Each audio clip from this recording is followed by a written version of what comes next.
Buenas tardes, hermanos. ¿Cómo estamos? ¿Bien? Muy bien. ¿Puede un cristiano desobedecer al gobierno? ¿Ustedes qué piensan? ¿A qué desobedientes son?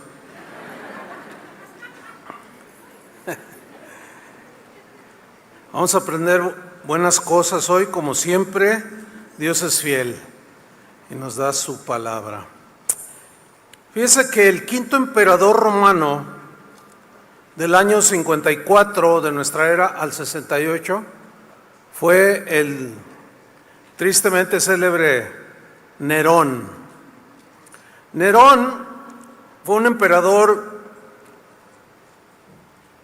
que era conocido como un político tirano, prepotente, intolerante, cruel, y entre unas de sus linduras asesinó a su propia madre, simulando un suicidio. Se casó 2 veces, o tuvo 2 esposas. La primera fue Claudia Octavia, a la cual asesinó también, la envenenó. La segunda esposa que tuvo se llamó Popea Sabina, y ella también la asesinó a puñetazos y a puntapiés. Le decían el fofo. Y fíjense qué cosas. Nerón terminó casándose con un joven llamado Ésporo, al cual castró para que hiciera el papel de mujer. Ese fue el quinto emperador romano. Y respecto al incendio de Roma, el historiador romano Tácito registró lo siguiente, cito: y Nerón, para deshacerse de los rumores de que él había iniciado el fuego sobre Roma, echó la culpa, persiguió e infringió las torturas más exquisitas a una clase de personas odiadas por muchos. Les llamaban los cristianos. Eso escribió este historiador romano. Nerón fue el primer acérrimo perseguidor de los cristianos. Pero escuche, fue precisamente durante el gobierno de Nerón, que el apóstol Pablo escribió una carta que se conoce como Epístola de Pablo a los romanos, es decir, a los cristianos que ya había un buen número que habitaban la ciudad de Roma.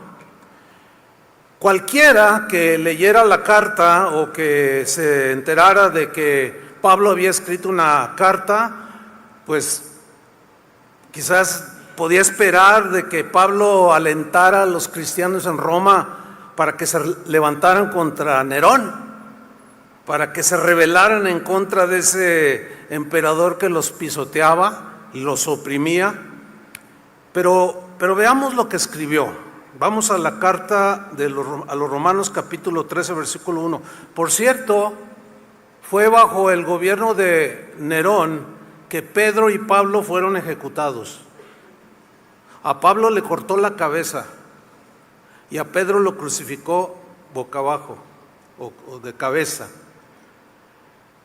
Vamos a ver lo que Pablo escribió estando bajo esa tiranía de gobierno.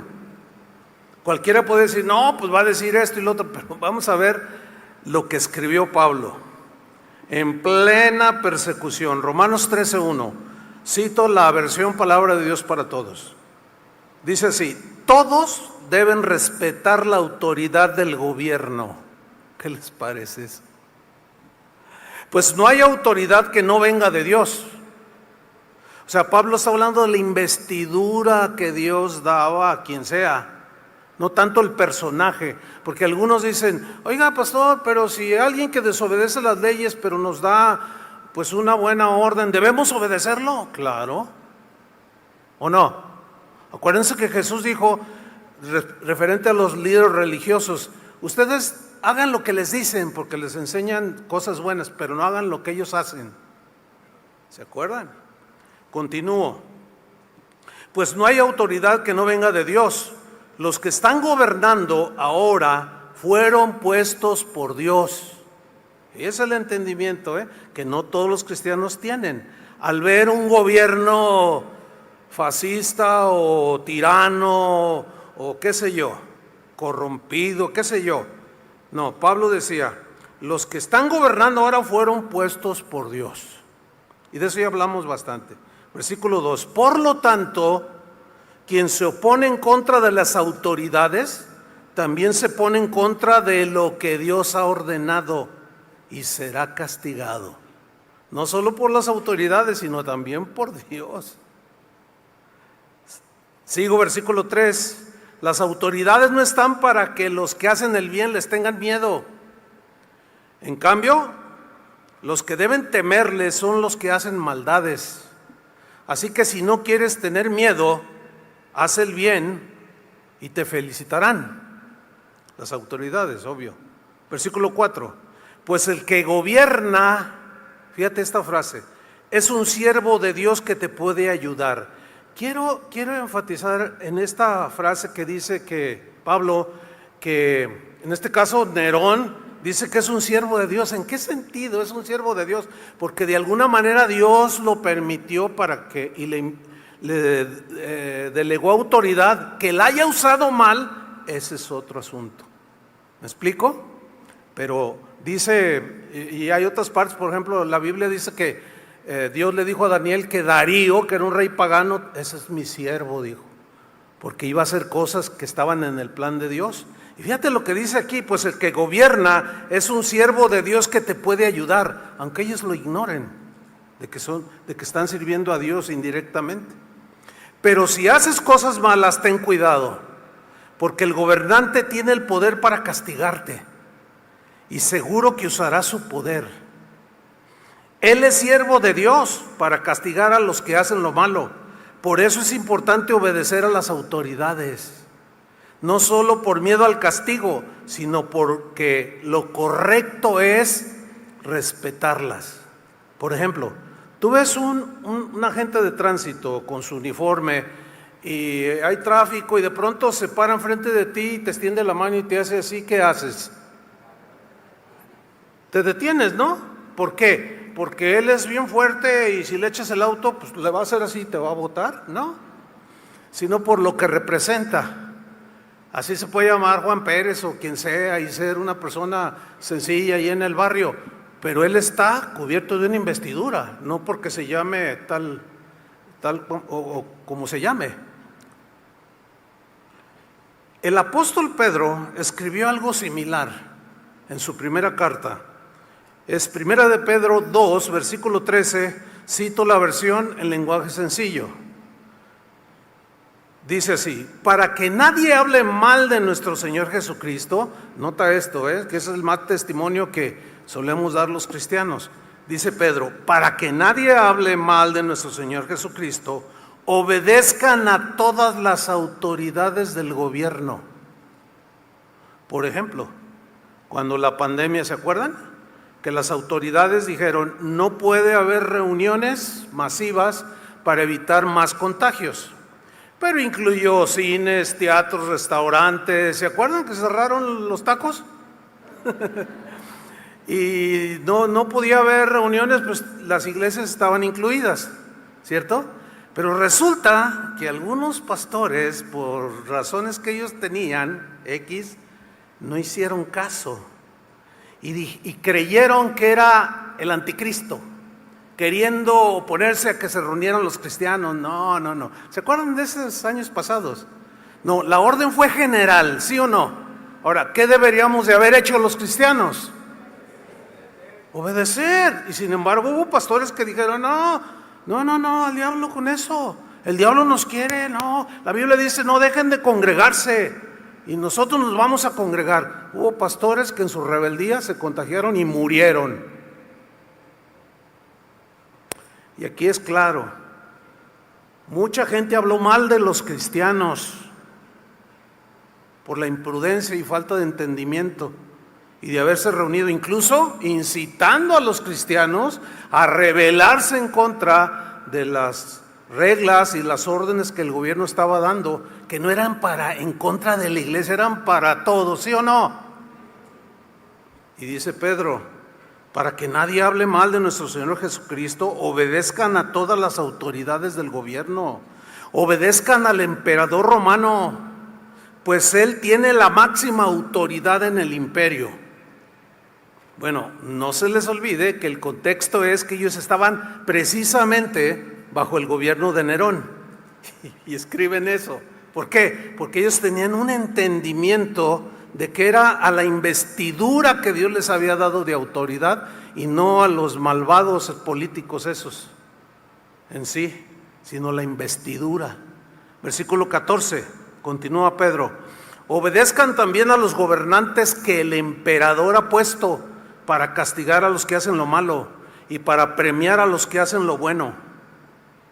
Dios quiere que ustedes hagan el bien, para que la gente ignorante de Dios no tenga nada que decir en contra de ustedes, que los acuse. Mira nomás un montón de fanáticos religiosos, ay, qué gente tan más sin sentido común, tan más rara. No, dice, tenemos que ser gente ubicada. Versículo 16, ustedes son libres por ser siervos, servidores de Dios, pero no crean que por ser libres pueden hacer lo malo. Otra versión dice, pueden hacer lo que quieran. No. Versículo 17, respeten a todos. ¿A cuántos? A todos. Y amen de manera especial a los miembros de la iglesia. O sea, fíjate cómo incluye a todos, ¿sí? Y luego dice, continúa, honren a Dios, o sea, denle la máxima gloria. Y respeten, vuelve a reiterar, respeten al emperador romano. ¿Y ese emperador quién era? En su tiempo, Nerón. Y ese lo mandó crucificar.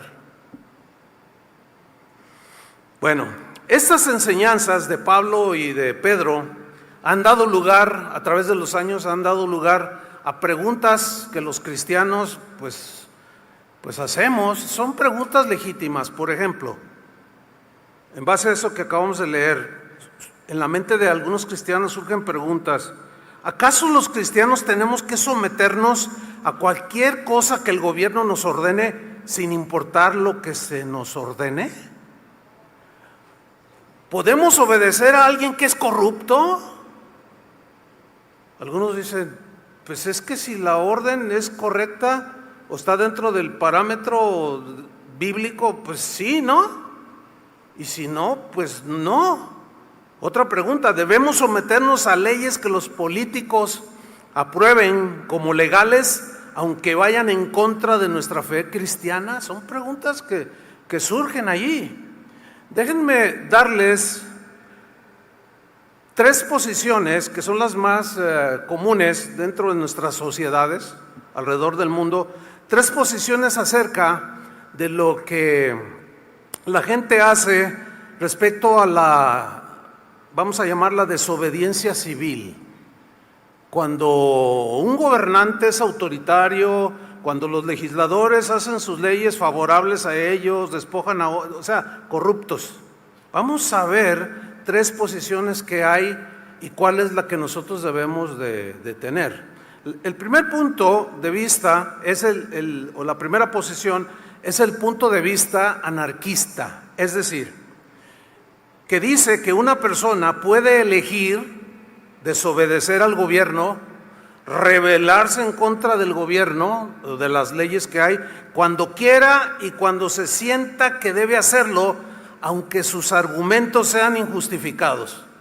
Por ejemplo, no, pues no me gustó que aumentaran las tortillas, vamos a rebelarnos y a quemar el Palacio Nacional, vamos a romperle los vidrios a todos los negocios. O sea, eso es anarquía. Bueno, eso está descartado para nosotros. ¿Cuántos dicen amén? O sea, esa posición no va con nosotros. Eso está reprobado claramente en los escritos que acabamos de leer de Pablo y de Pedro. La segunda postura es la siguiente, es la que yo llamaría de un patriota extremista. alguien así muy nacionalista, ¿verdad? Que dice que todos deben obedecer a sus gobernantes ciegamente, sin importar lo que se les ordene. Esta idea, hermanos, tampoco tiene base bíblica para nosotros los cristianos. ¿Cómo que vamos a obedecer a un gobernante ciegamente? No, es más, ni siquiera a un pastor se le obedece ciegamente. Ni siquiera a un pastor, aunque sea hombre de Dios. ¿Por qué? Porque se puede equivocar, ¿sí o no? Y también hay abusos de tipo espiritual.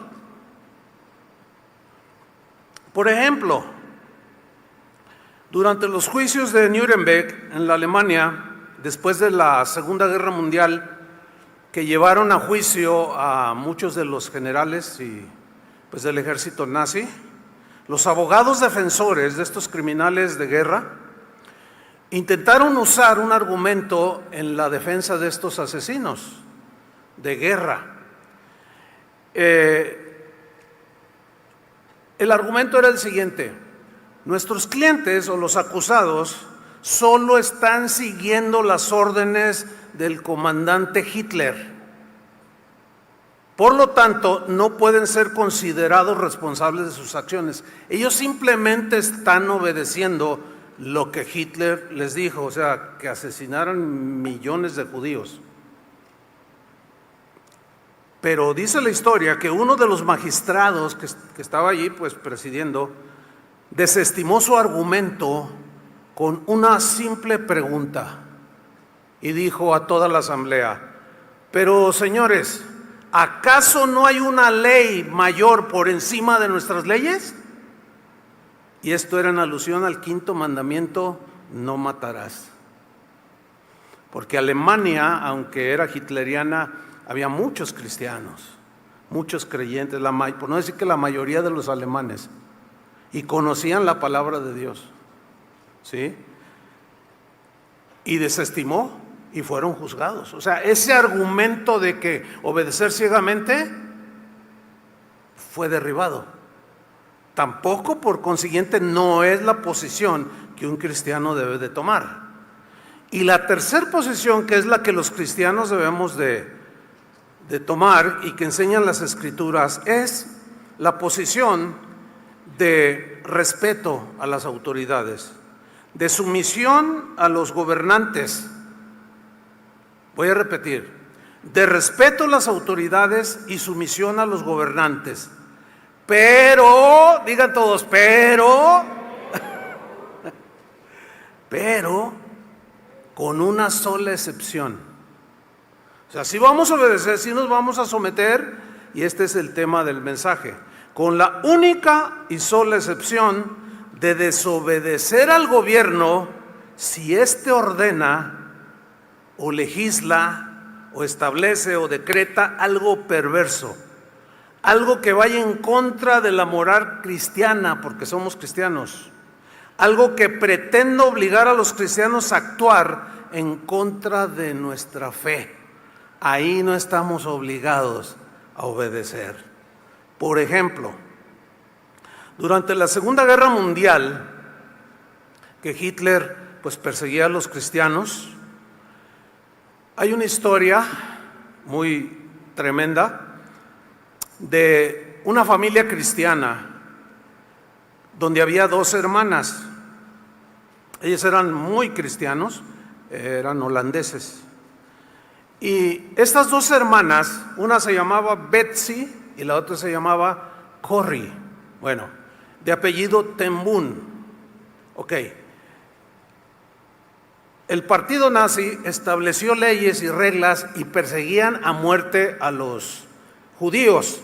Cualquiera que supiera dónde vivía o habitaba un judío tenía que denunciarlo. Bueno, Corrie y Betsy Ten Boom desobedecieron de manera deliberada lo que los nazis habían ordenado, comandados por Hitler, ¿no? Y en lugar de denunciar judíos, salvaron la vida de más de 800 judíos polacos.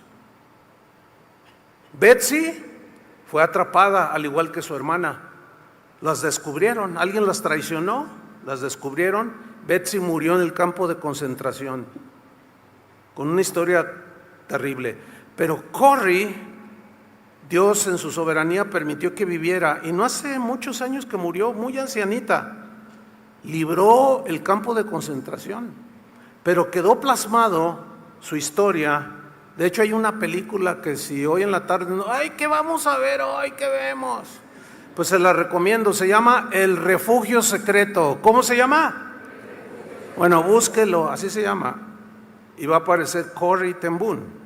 Bueno, es una película, es viejita, pero es muy interesante porque ahí narra cómo sucedió todo eso. Pero ellas, de manera deliberada, porque tenían una ley mayor sobre de ellas, desobedecieron a los nazis. Bueno, ahora viene el argumento bíblico de nuestra posición como cristianos, todo lo que acabo de decir. Número 1, el primer ejemplo. Ustedes recuerdan que Israel estaba esclavizado en Egipto. Se estaban multiplicando en número. Dice Éxodo, capítulo 1, que los egipcios tuvieron temor de que el pueblo siguiera creciendo. Un día maduraran todos esos jóvenes y se amotinaran y bueno, se levantaban en contra y escaparan. Fue entonces cuando Ramsés II, que era el faraón de ese tiempo, político, obvio, gobernante, dio la orden a las parteras hebreas, las que atendían cuando las israelitas iban a dar a luz, les dio una orden tajante, agresiva, prepotente, injusta. ¿Cuál era? De que ellas debían de matar a los bebés varones cuando nacían. Sin duda que las parteras se vieron entre la espada y la pared, y llegó el momento en que tenían que atender partos, pero no lo hacían. Y llegó a oídos de Ramsés, del faraón. Oye, las siguen haciendo bebés hebreos y la cosa sigue igual. Y miren lo que dice en Éxodo 1:17. Cito en la versión Dios habla hoy. Sin embargo, las parteras tuvieron temor de Dios. ¿Qué hicieron las parteras? O sea, dijeron, no, ok, está bien, faraón, Ramsés, somos esclavos, pero pues aunque nuestra vida esté de por medio, Dios está encima de todo. Dice, y tuvieron temor de Dios y no hicieron lo que el rey de Egipto les había ordenado. No lo hicieron, se rebelaron abiertamente, sino que dejaron vivir a los niños. Entonces el rey de Egipto las mandó llamar y les dijo, ¿por qué han dejado vivir a los niños? Porque las mujeres hebreas contestaron, no son como las egipcias están bien ñenguitas. Dice, contestaron ellas, al contrario, son muy robustas las hebreas y dan a luz antes que nosotros lleguemos a atenderlas. Dice el versículo 20, de esta manera el pueblo israelita seguía creciendo en número y cada vez se hacía más poderoso. Además, noten y subrayen, cómo las parteras tuvieron temor de Dios, Él las favoreció. ¿Qué hizo Dios? Las bendijo, las multiplicó, les dio su favor y les concedió una familia numerosa. Entonces vemos a estas hebreas de manera deliberada desobedeciendo la orden de su gobierno. ¿Qué hicieron? Desobedecieron. ¿Por qué? Porque esa ley era injusta y había una ley que decía no matarás. ¿Sí? Hay otra historia que está registrada en el libro de Josué, en el capítulo 2. Esta es una historia muy peculiar, es una historia de fe que involucra a una mujer que no era pues común, resulta que era una prostituta. Se llamaba Rahab. Esta mujer de alguna manera llegó a sus oídos de que los israelitas iban a invadir Jericó. Ella vivía en Jericó. Y de alguna manera, al oír las historias de las victorias que Dios le daba a su pueblo, algo sucedió en su corazón. En su corazón cambió ahora sí que de bando.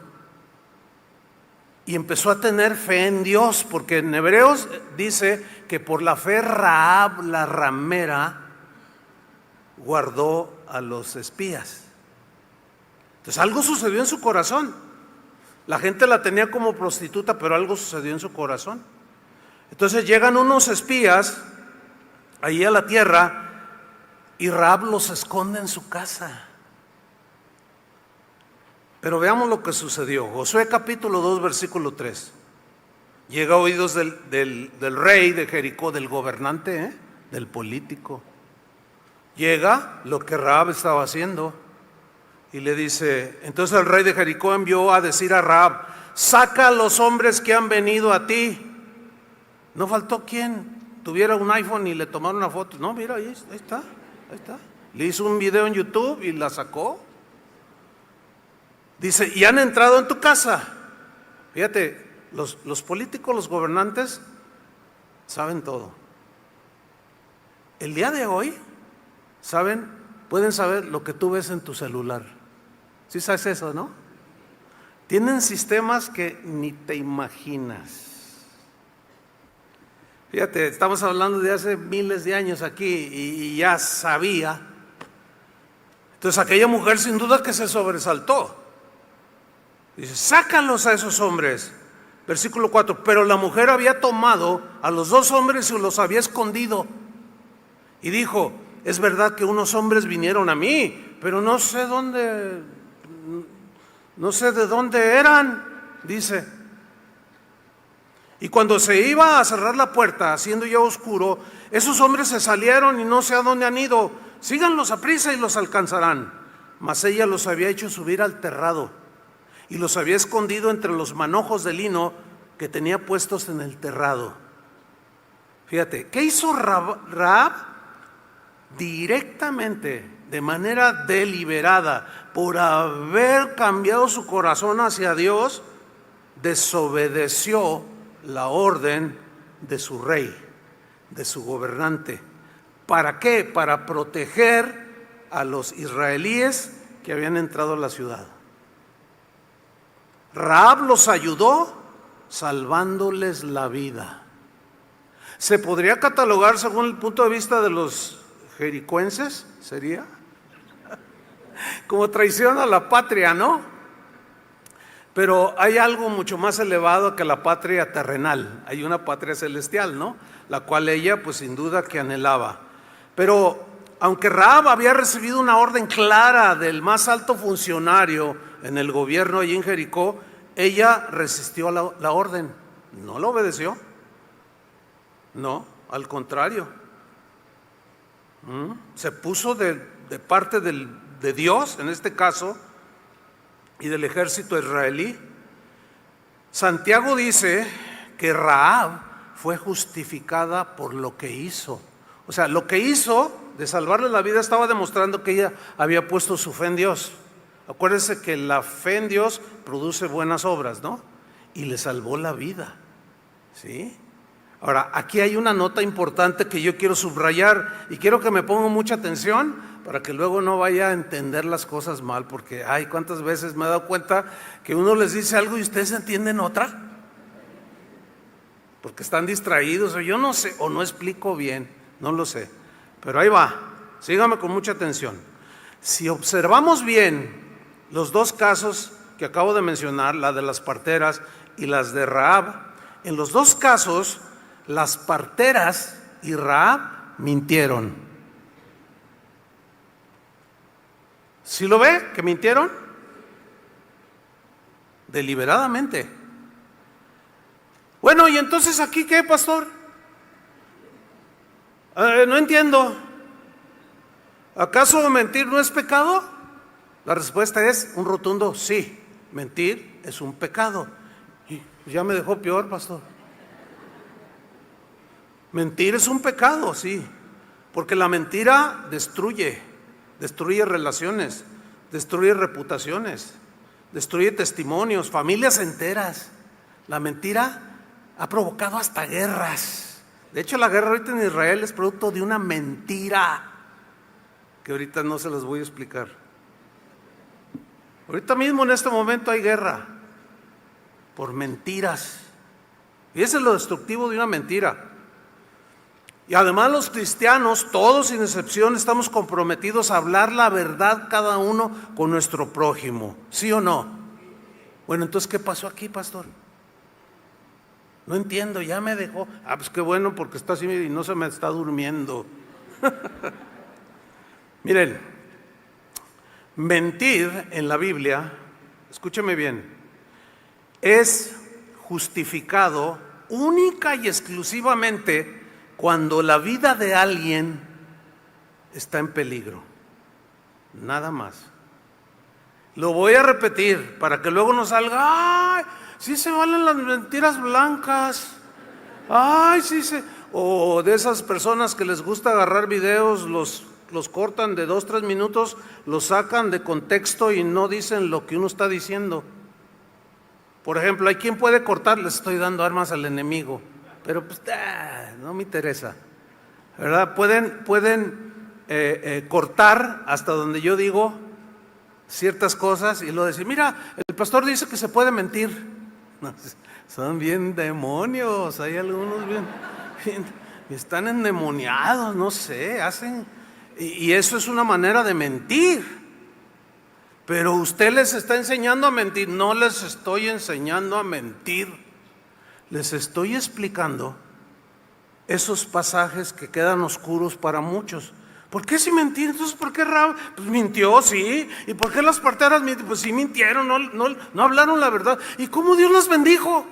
¿Por qué? Porque estaba de por medio las vidas de personas. Esa es la única excepción en que la Biblia justifica una mentira. Les voy a contar una experiencia que yo tuve. Hace muchos años, mis hijos estaban pequeños, mis sobrinos también, y eran un montón, que creo que era cumpleaños de uno de ellos, y yo les iba a hacer unas hamburguesas, los llevaba a la casa, pero ya ven los niños chiquillos, ay, cómpranos cómpranos un chocolate, tío, papá, cómpranos. Y yo, no, ya tengo, no, cómpranos. Y me estaciono, así en una calle, iba por una avenida aquí, Vázquez Coronado, y doy la vuelta, y en la esquina hay una farmacia. Y me bajo, y cuando entro a comprar los chocolates, noto algo raro. Yo dije, ¿alguien atiende? Y me dice uno, sí, acá te atendemos. Y yo me metí más al fondo y estaba así, y me pone una pistola aquí en la frente. Y me la pone aquí, y le digo, ¿qué pasó? Y luego me dice, pues llegaste de pilón, dice. Ya tenía como 10, 12 personas en el suelo, ya les habían quitado sus carteras, sus celulares. Era un asalto. Entonces me dice, dame tu celular, y le doy mi celular. Dame tu reloj, y le doy mi. ¿Qué más quieres? Y traía acá la cartera, y les decían los demás, ya iban cargados. Y dijeron, ya vámonos rápido, ya no hay tiempo, vámonos. Dice, tu cartera, vámonos ya. Y no le di mi cartera, pero al estar yo así con las manos levantadas, traía las llaves de mi camioneta en la mano. Me dijo, dame las llaves de tu camioneta. Decía Chrysler. Y luego me dice, ¿dónde está tu camioneta? Entonces le dije, no, pues acá a la vuelta, aquí a la izquierda. Dice, ¿qué color es tu camioneta? Negra. No estaba ni a la izquierda y no era negra. Les mentí deliberadamente, sabiendo este principio. Si yo hubiera ignorado ese principio, quizá hubiera cometido una tontería. O sea, de darle, sí, aquí está, era a la derecha donde estaba la camioneta, y era gris la camioneta. Y ellos salieron, dice, ahora ya tenemos en qué pelarnos, gritaba. Pues se dieron la vuelta, no encontraron nada, es obvio. Pero yo, de manera deliberada, mentí por los niños que estaban ahí.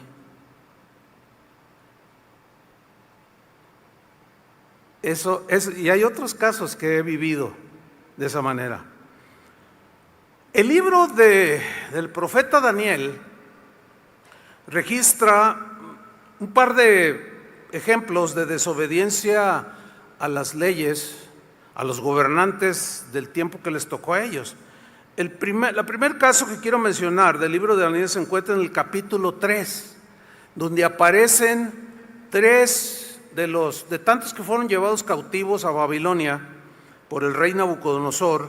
Había 3 jóvenes que se distinguían por su fidelidad, a los cuales les cambiaron el nombre. ¿Se acuerdan de Sadrach, Mesach y Abed-nego? Bueno, ¿qué sucedió en ese episodio? Resulta que el rey Nabucodonosor, un rey soberbio, que después, bueno, Dios trató con él, ustedes también conocen la historia, él dio un decreto de que al sonar la banda de música, algunos dicen que era el Recodo, el Limón, la que haya sido, al momento de sonar los instrumentos, dice, todos los habitantes de Babilonia debían de inclinarse y postrarse ante una estatua de casi 10, 12 metros que había levantado Nabucodonosor y adoraran la imagen. Y que llega la banda y que empieza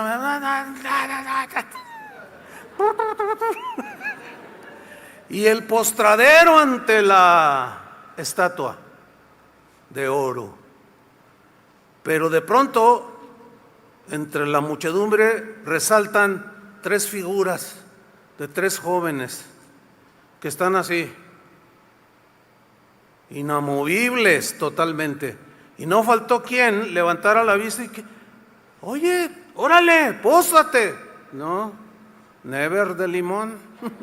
No me voy a postrar. No, pero póstrate, que no sabes que hay un decreto, que el que no lo haga lo van a echar al horno de fuego. No nos interesa que nos echen al horno de fuego. No nos vamos a postrar. Y se miraban entre ellos, ¿o qué? ¿Ya te estás acobardando? No, jamás. ¿Y tú qué? No, ninguno. Aquí nos paramos y los empezaron a asediar. Y le dijeron, se doblan. No nos doblamos. Y le llega la noticia al rey, oye, hay 3 ahí rebeldes que no están obedeciendo el decreto que hiciste. Ah, no, a ver, tráiganmelos. Y los llevan y dice, a ver, ¿qué pasó con ustedes? Mira, rey, para empezar, pues sí, somos esclavos, pero ¿sabes una cosa? Dios nos puede librar de ese horno de fuego.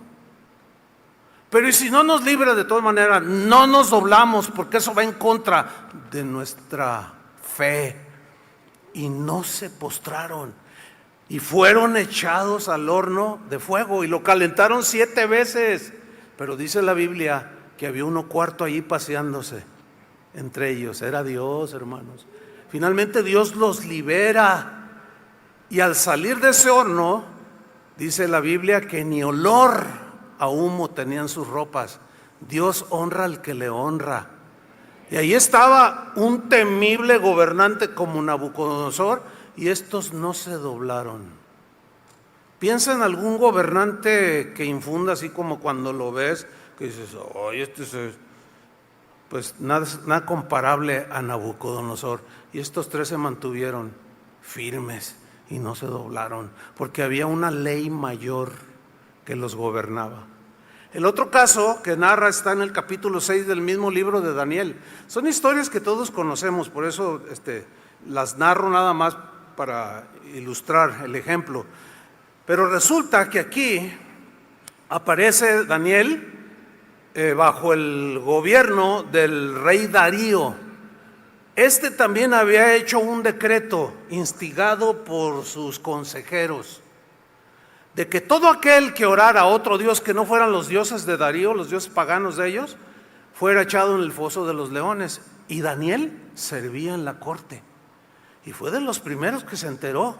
Pero dice la Biblia, y en el capítulo 6, después usted lo lee, que Daniel, cuando entraba a su recámara, abría las puertas como siempre, las ventanas de su casa que dan hacia Jerusalén, y se postraba 3 veces al día, y 3 veces al día oraba a su Dios.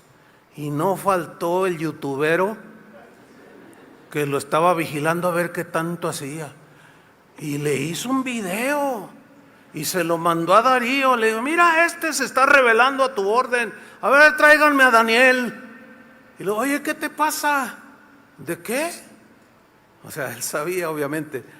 Te estás rebelando en contra de mi orden. No debes orar a ningún otro Dios que no sean mis dioses. Y dice, mira, rey, pues con todo respeto, pero no lo voy a hacer. ¿No lo vas a hacer? ¿Que no sabes que hay un decreto que el que lo viole será echado al foso de los leones? Y dice, sí, pero no voy a cambiar. En mi corazón hay algo más, en mi interior hay algo más alto que tus reglas. Y estás violentando mi fe, estás violentando mi creencia y no lo voy a hacer. Pero dice la Biblia que Darío le tenía estima porque era un joven muy productivo, muy justo, muy ubicado, muy servicial, trabajador, y le tenía respeto y le tenía aprecio. Y entonces los consejeros de él lo miraron y le dijeron, no nos vayas a rajar, Darío, tú dijiste, hay un decreto. No, pero es que no, tú firmaste el decreto. Dice, bueno, ok. O sea, como diciendo, con el dolor de mi corazón, pues ni modo, Daniel. Y lo echaron al foso de los leones. Y en una de esas, Darío anda por allí y se pasea y se asoma ahí a donde lo habían echado. ¡Ay, Daniel! Dice, sí, quizás tu Dios ¿me hablas, rey? Daniel, ¿qué estás haciendo? No, pues aquí echando una pestañita y anoche pasé bien a gusto, hasta un león me sirvió de almohada. Pues fíjate, no me hicieron nada. ¿Y cómo? ¿Estás vivo? Dios lo había librado de la boca del león. Dios honra al que le honra. Pero él deliberadamente le desobedeció. ¿Qué vamos a hacer si algún día se prohibieran, por ejemplo, las reuniones como esta? ¿Qué vas a hacer? Si tú me preguntas, si haces la misma pregunta, yo te diría, no, pues no sé, pero ya sabremos entonces, ¿no? Porque Dios siempre les dio a los primeros cristianos, que fueron los más perseguidos, les daba estrategias de qué hacer, cómo reunirse, y siempre lo hacían desafiando y desobedeciendo esas leyes injustas, porque había una ley mayor en sus corazones. Dele un aplauso al Señor. Amén.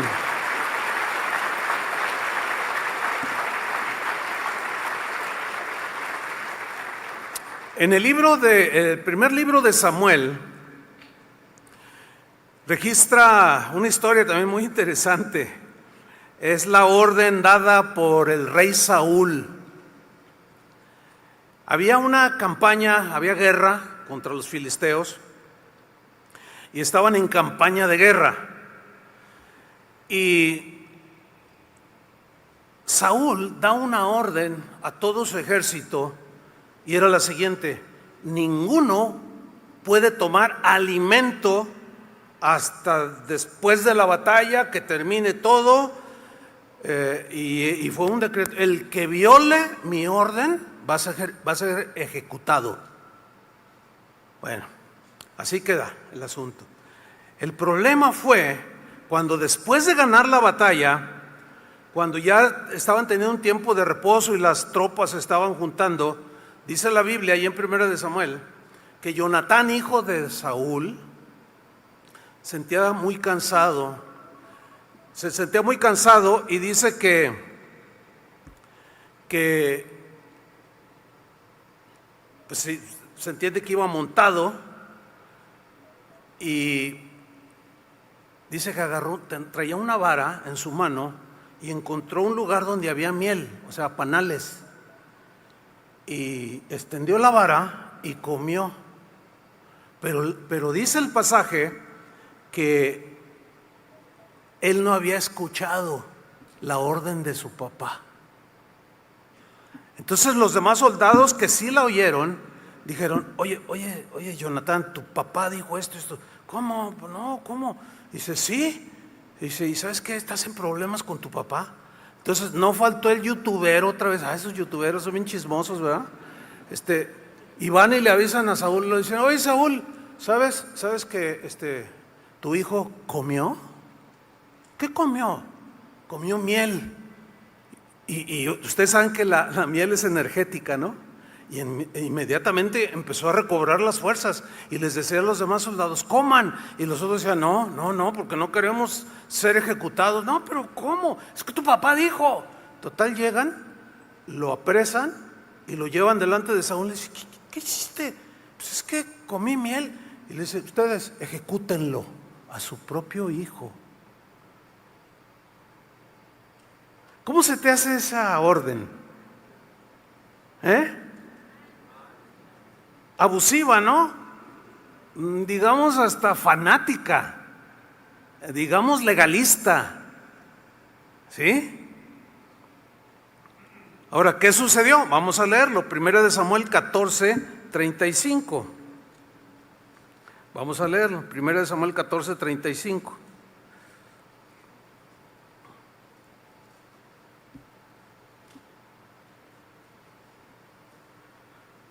Pero el pueblo dijo a Saúl, ¿cómo es posible que muera Jonatán?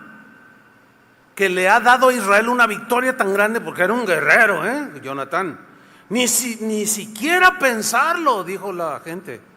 Por la vida de Dios, no caerá en tierra ni un solo cabello de su cabeza, porque él actuó hoy con Dios. Y fue así como el pueblo salvó la cabeza de Jonatán. O sea, ¿qué hizo el pueblo? No obedeció a Saúl. Y Saúl tuvo que asimilar porque dijo, no, pues se ve que lo están defendiendo y ya después de esta guerra estamos exhaustos. Y salvaron la vida de Jonatán. Pero se rebelaron.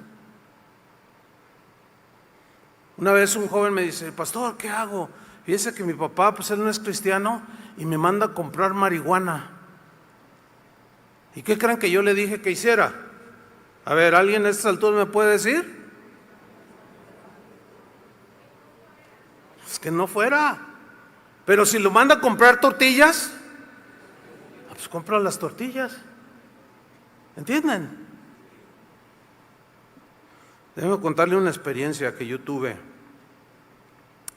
Creo que es la primera vez que lo cuento en público. Con mis amigos sí se los cuento y un montón de historias. Mire, resulta que en la iglesia donde crecimos, el que era el pastor, él en su pasado, antes de convertirse a Cristo, él había sido sacerdote franciscano. Él estaba ministrando aquí en Zapopan. De hecho, él era de los que le cambiaba el vestido a la Virgen. Él mismo me contaba. Y bueno, él se convirtió a Cristo, abandonó los hábitos religiosos y empezó su vida como cristiano. Después Dios lo llamó al pastorado y empezó un pastoreo, que fue cuando nosotros ya llegamos a esa iglesia. Había iniciado una escuela bíblica, nosotros ingresamos a esa escuela bíblica, pero como es natural entender de que de donde venimos quedan vestigios, ¿sí o no? O sea, prácticas, más si es de algo religioso. Me acuerdo una vez que hubo unos bautismos y un hermano que, bueno, todavía está aquí él, pero le estoy hablando de hace 35 años, allá con Chuy Ornelas, que le dije, oye, porque él tenía bautisterio, oye, préstame la iglesia para bautizar a unos hermanos, ¿no? Me dice, sí, ¿cómo no? Y fuimos a bautizar y le tocó en turno a un hermano que por ahí anda. Entonces cuando lo bautizo, yo te bautizo en el nombre del Padre, Hijo y del Espíritu Santo, y suelta mi mano y le hace.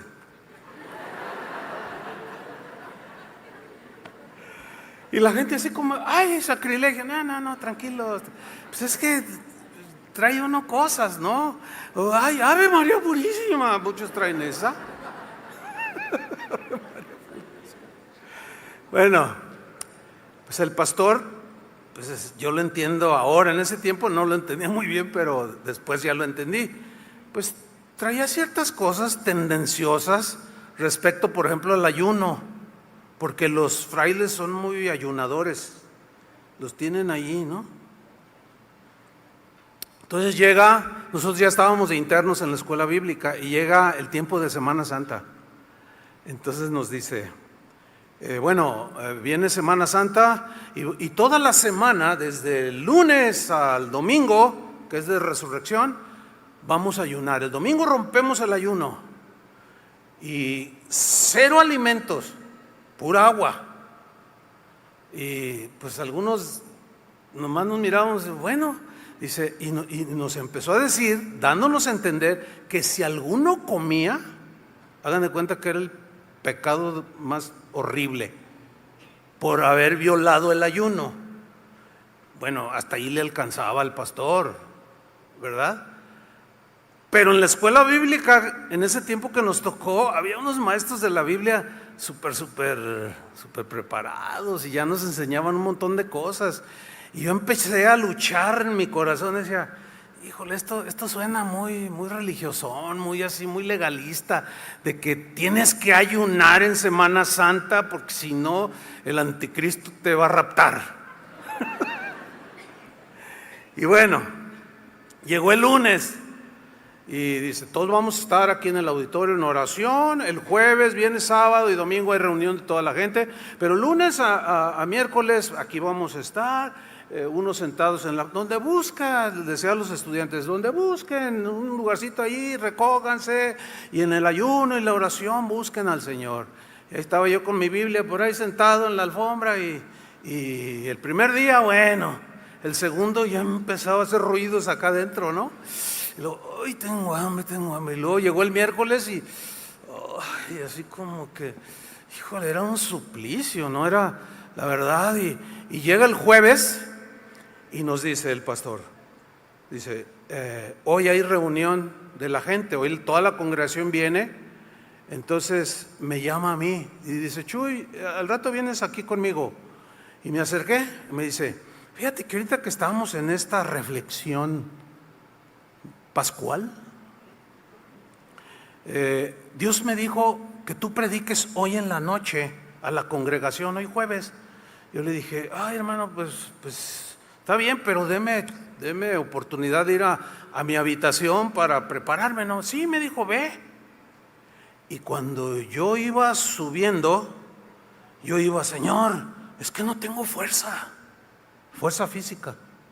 Le digo, no, mi mente no, quiero leer y no puedo. Señor, pues ayúdame, si voy a predicar, ayúdame, Señor. Y claramente oí una voz en mi interior que me dijo, come. Y yo me saqué de onda, ¿no? Porque dije, ¿cómo?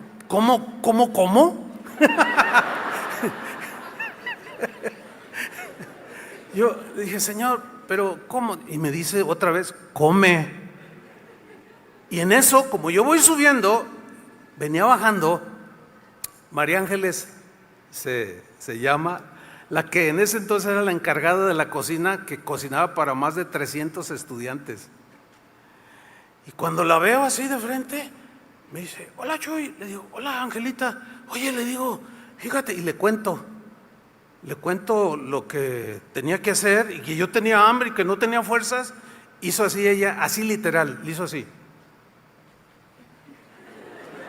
Y luego me dice, ven, sígueme. Y yo hago lo mismo. Y bajamos y nos metemos a la cocina. Ella tenía llave, estaba clausurada la cocina. Y entra, métete, me dice, ahorita, me dice, pero no hay que hacer ruido. Me cocina un arroz, pero mira, estaba así, con un montón de frijoles negros y 2 huevos fritos arriba. Y me dice, cómetelo, pero rápido. No tenía ni que decirme que rápido. Que me lo como. Y cuando salimos de la cocina, de uno por uno así.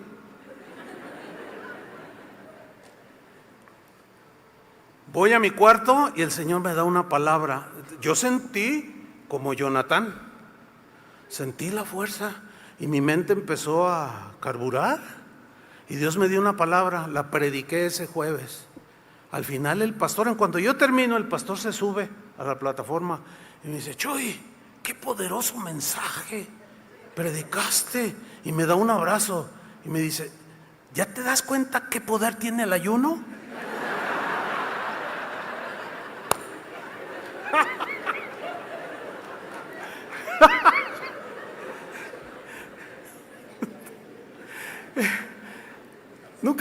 todo eso en mi vida, públicamente no.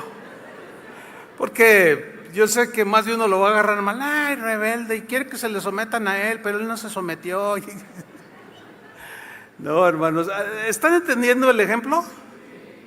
O sea, hay cosas más importantes. A veces sobreespiritualizamos las cosas. ¿Qué es mejor? A ver, ¿la obediencia o los rituales? ¿O las prácticas rutinarias? Mejor es obedecer que los sacrificios, dijo el Señor. Pero les voy a contar otra. Ahora, yo no sentí ninguna condenación, ¿eh? Yo nunca le dije, si él oye este mensaje se va a... ¡Ay, Chuy, me engañó! Todavía vive el pastor.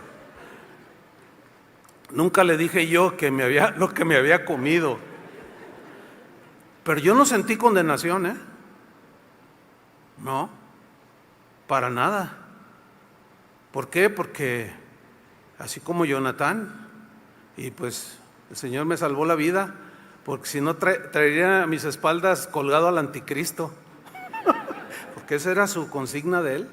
Bueno, la otra historia, ya con esta experiencia, llega el próximo año y otra vez la onda esa de que el ayuno y todo, pero esta vez nos llevó a una casa de campo que le prestaron, pero nada más llevó a los líderes.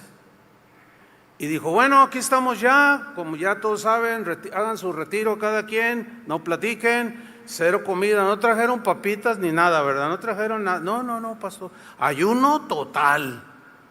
Dije, bueno, Señor, el Señor va a suplir algo, no sé, la verdad yo ni pensaba nada. Y yo fui y me senté con mi Biblia abajo de un árbol frondoso, ni me fijé qué tipo de árbol era. Y ahí me senté y comencé a leer y a orar. Bien bonito, por cierto, me acuerdo perfectamente de esa experiencia. Pero como a las 3 horas empecé a sentir un vacío. Y yo le dije al Señor, Señor, tengo hambre.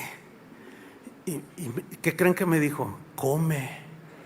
Y yo le digo, pero Señor, pues, Angelita no anda aquí.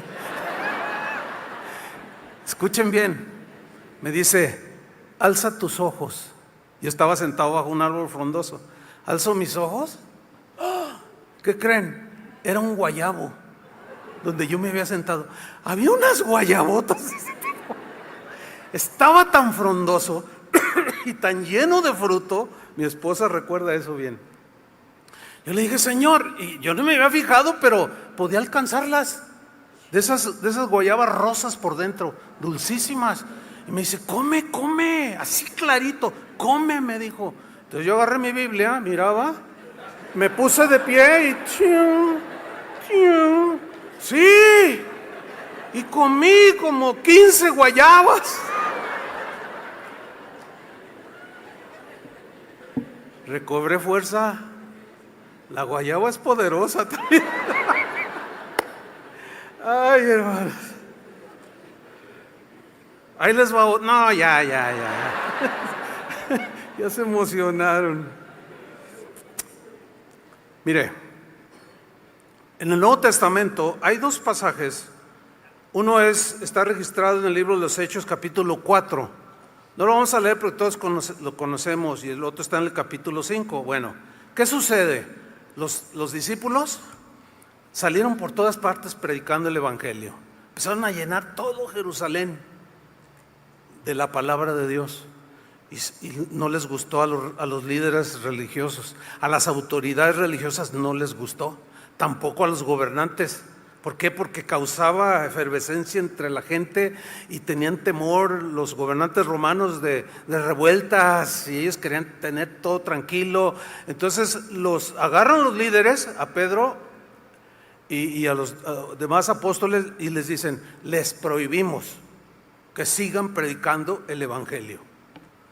Y en Hechos 4, 19 y 20 Pedro contestó, juzgad si es justo delante de Dios obedecer a vosotros antes que a Dios.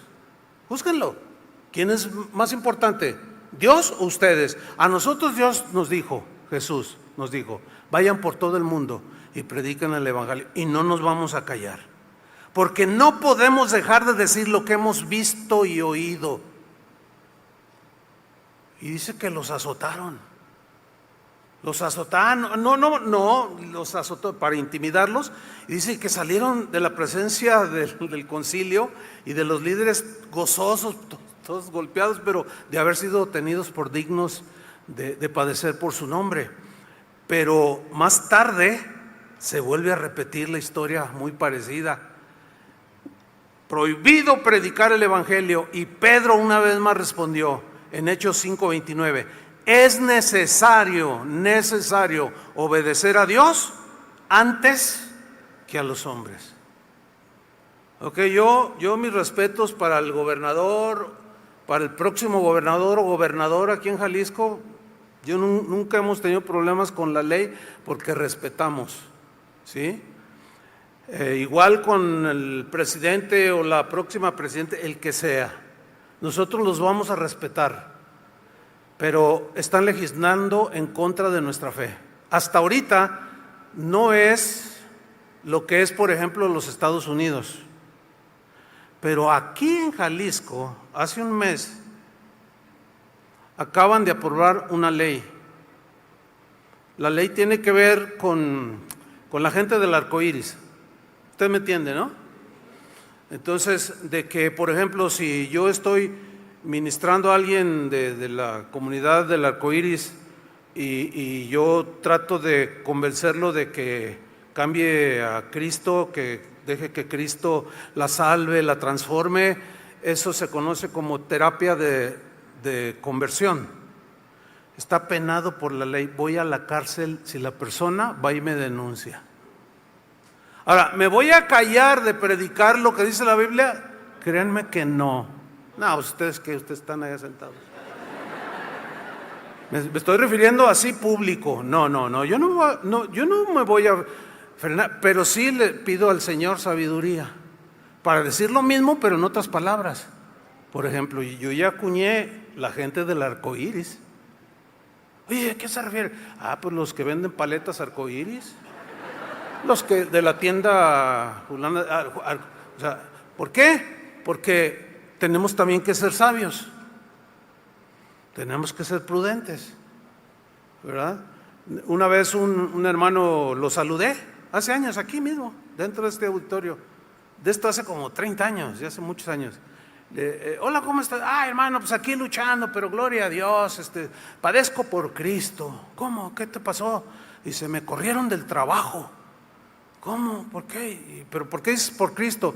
No, pues es que yo llego al trabajo en las mañanas y voy orando en el camión, Señor, dame palabra. Entonces, en cuanto llego, checo y dice, llevo un montón de folletos y hay como 700 empleados ahí, es una fábrica bien enorme.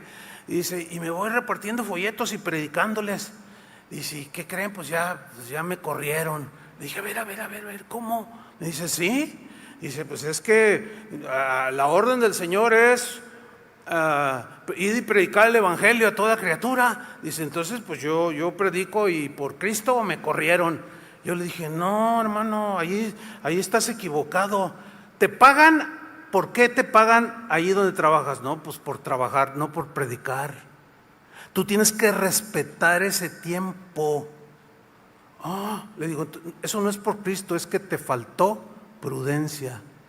Dice, sí, el jefe me decía, mira, aquí te pagamos por trabajar, no por predicar. Si quieres predicarle a la gente aquí, espérate a que salgan y predícales todo lo que quieras, pero aquí te pagamos por trabajar. Así es que yo quiero verte trabajar, tienes que rendir, para eso te pagamos. Y yo le dije, es necesario obedecer a Dios antes que a los hombres. ¿Se dan cuenta? Imprudencia, ignorancia, falta de sabiduría y un montón de cosas.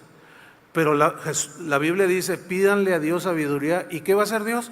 Nos la va a dar. Amén. Entonces nos va a dar la sabiduría para saber sopesar todo lo que se viene. Esto les va a ayudar a todos, nos va a ayudar a ventilar lo que viene adelante. porque todo se está preparando para la aparición del anticristo, ese político con connotaciones religiosas que va a traer solución a muchos problemas mundiales, de tal manera que va a gobernar mundialmente. Ustedes han oído de eso, ¿no? Bueno, se está preparando todo porque ningún político lo hace. Pero la Biblia lo menciona como la bestia, el anticristo, traerá paz, prosperidad, abundancia, y toda la gente, y se va a hacer una estatua para que la adoren, y el que no se postre ante la estatua, ¿qué? Que no se deje poner la marca de la bestia, no podrá comprar, no podrá rentar, no podrá hacer muchas cosas. Todas esas serán leyes que establecerá. ¿Y saben quiénes van a caer en eso? ¿Se van a rendir? Los que no tomaron en cuenta esto, los que no entendieron esto y que nada más están buscando sus bienes terrenales. El anticristo es su destino, pero vamos a tener que pagar un precio, como lo hicieron los primeros cristianos. Termino con 1 Timoteo 2, 1 y 2. Exhorto ante todo a que se hagan rogativas, oraciones, peticiones y acciones de gracias por todos los hombres, por los reyes y por todos los que están en eminencia, para que vivamos quieta y reposadamente en toda piedad y honestidad. Nuestra parte como cristianos es llevar a la gente a Cristo, no a las urnas. Ese es un asunto terrenal que todos podemos involucrarnos si tú lo quieres. No, yo se los repito, no me pregunten por quién votar el próximo junio, porque no les voy a decir por quién, ni siquiera les voy a insinuar. Ese es un derecho que tú puedes ejercer de ir o no ir, y si quieres votar por Pancho Villa, bueno, no Pancho Villa, por qué sé yo, por el que tú quieras, esa es tu decisión, ¿sí? Pero todo lo que hagamos tiene que ser discernido, ¿entiende? Para que no se deje llevar por las promesas de los políticos. Todos las hacen, ciertamente. Algunos no cumplen de plano, otros medio las cumplen. Pero para los que dicen, no, ¿cómo? Tú les estás inculcando que no voten. No, yo no les estoy inculcando que no voten, ¿verdad que no? Les estoy diciendo que ese día vayan y voten. Pero este lugar jamás se usará para hacer proselitismo hacia ningún candidato ni partido político. Ya quedó súper establecido. Nuestra parte es que orar por ellos. Cuesta trabajo, ¿no? Pero desde que yo soy cristiano, a mí, les doy sincero, me costaba trabajo orar por Carlos Salinas de Gortari, pero lo hacía. Tuve mucho trabajo, a veces, porque pues así dice la Biblia, de orar por, qué sé yo, Miguel de la Madrid, Cedillo, y todo lo que hicieron muchos presidentes, pero oraba. Al menos yo tenía paz, al menos no estamos como en otros países, ¿verdad? Y nuestra parte es orar por los gobernantes para que vivamos quieta y reposadamente. Esa es nuestra parte, y eso es lo que vamos a hacer. Quede quien quede. Amén. Den un aplauso al Señor. Amén. Póngase de pie, por favor, y oremos. Señor, te damos muchas gracias por tu palabra. Gracias, siempre encontramos en ella la guía, la luz, porque tu palabra es lámpara a nuestros pies, lumbrera a nuestro camino, que va iluminando, Señor, donde vamos pisando. Y los tiempos que vienen no serán mejores. La maldad se multiplicará, hombres impíos que dice según tu palabra se explayarán. Serán tiempos peligrosos porque vendrán hombres amadores de sí mismos, vanagloriosos, soberbios, blasfemos. Algunos tendrán apariencia de piedad, pero negarán su eficacia. Otros serán lisonjeros, calumniadores, sin dominio propio, sin control, burladores, Y todo eso será manifestado, Señor, en este mundo. Y las cosas no van a mejorar, pero nuestra confianza no está ni en la política, ni en los políticos, mucho menos, sino en tu palabra, Señor. Pero por otro lado, en lo que esté dentro del marco de tu palabra, Señor, respetaremos los gobiernos, respetaremos las autoridades que estén sobre nosotros, Señor. Las bendecimos y oramos, Señor, por el próximo gobernador, gobernadora en este estado de Jalisco. El que tú pongas, la que tú pongas, Señor.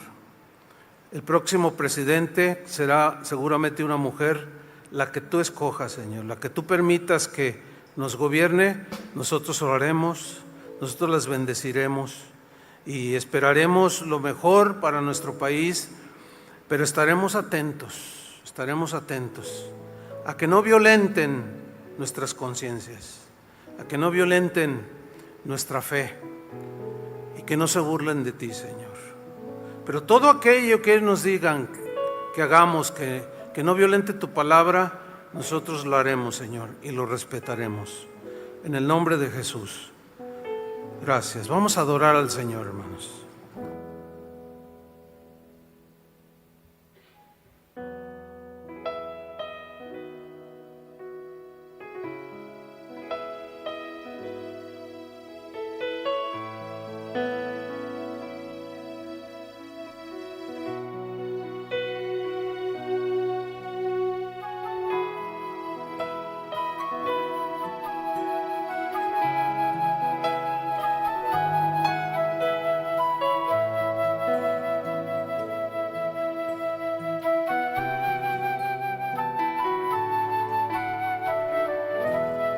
Tu fidelidad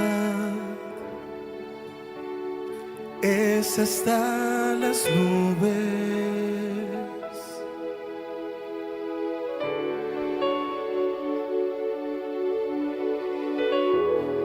Fiel es tu verdad, fieles son tus mandamientos.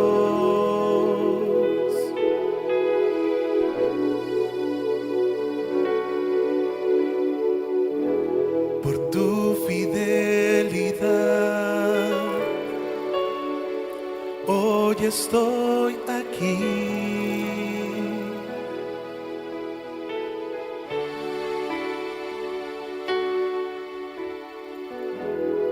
Por tu fiel amor que es inagotable.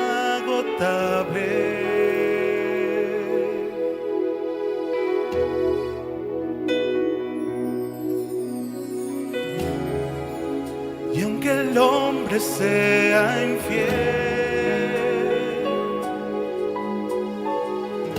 tú permaneces fiel.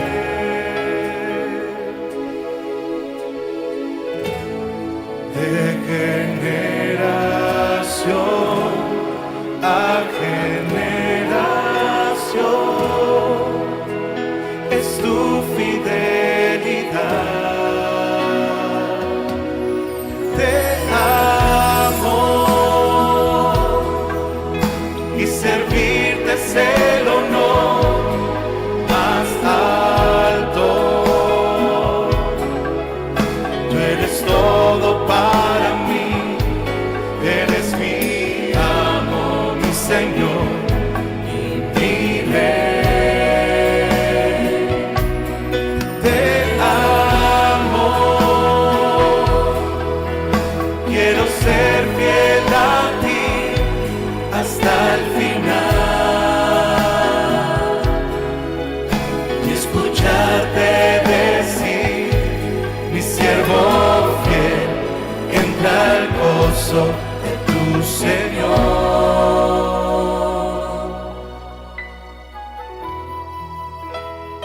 Eres un Dios tan fiel. Y nosotros siempre cantaremos de tu gran amor y de tu fidelidad, Señor. Levanta tus manos y cántalo con nosotros. Tu fidelidad es hasta las nubes.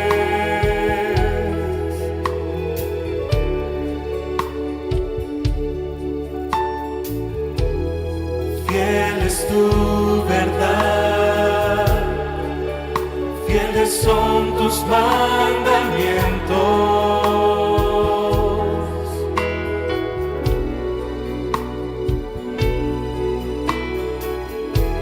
Por tu fidelidad, hoy estoy aquí.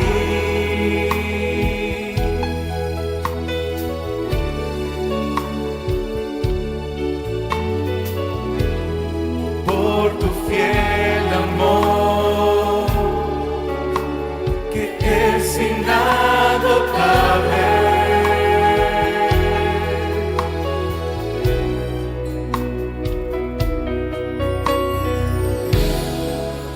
Y aunque el hombre sea infiel, tú permaneces fiel.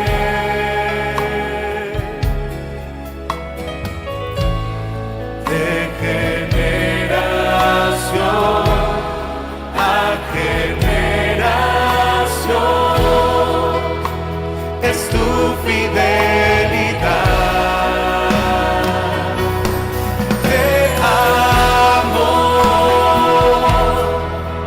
y servirte es el honor más alto.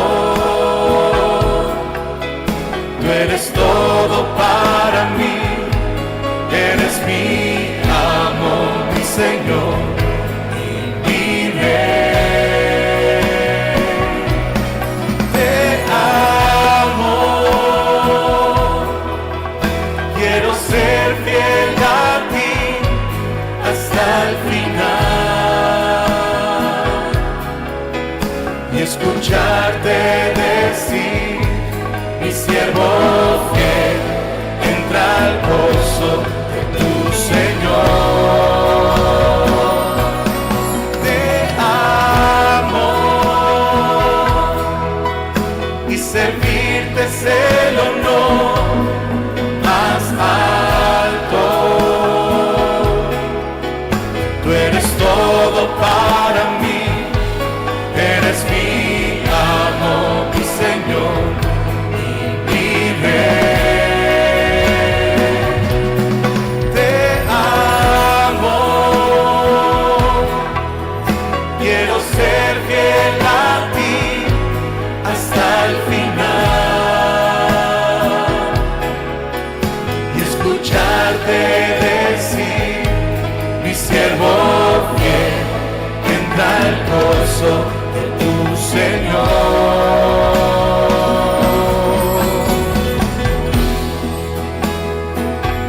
Gracias, Jesús, por tu fidelidad a mi vida. Yo puedo descansar en ti, en tus promesas. Te damos gracias, Señor, porque tu palabra es fiel y verdadera. Gracias, Señor, porque nosotros encontramos descanso en ti. Eres un Dios asombroso. Y hoy tu pueblo, Señor, canta de tu fidelidad y de tu amor y de la misericordia que has tenido para con nosotros. Gracias te damos a ti. Gracias, Señor. Puedes ofrecer una ovación a nuestro Dios de aplausos, una declaración de confianza en Él, que estamos seguros en Él.